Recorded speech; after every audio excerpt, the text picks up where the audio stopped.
سلام. گاهی فقط یک جمله کافی است تا سرنوشت یک انسان را برای همیشه عوض کند.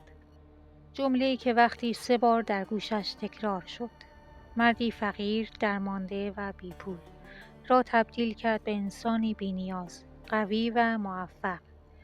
این داستان واقعی همان جمله است.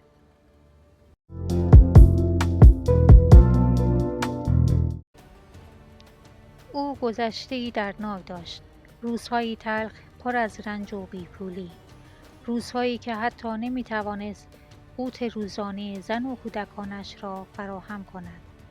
فقر مانند هیولایی عظیم بر زندگی‌اش سایه افکنده بود.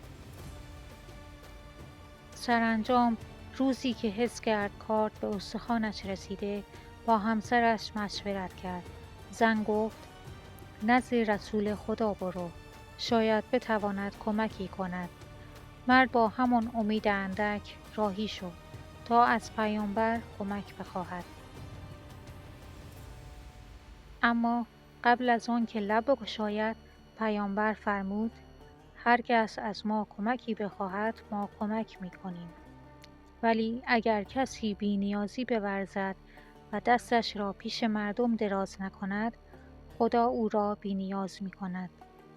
مرد حیرت زده شد، چیزی نگفت، برگشت. روز بعد دوباره رفت و دوباره همان جمله را شنید. روز سوم هم همینطور. این بار جمله در دلش نشست. احساس کرد این جمله کلید نجاتش است. با خود گفت: هرگز برای کمک نزد بندگان نمی روم. به خدا تکیه می کنم. نیرویی که در وجودم گذاشته شده کافی است. من می توانم. او تصمیم گرفت کاری هرچند کوچک آغاز کند. تیشه‌ای عاریه کرد. به صحرا رفت.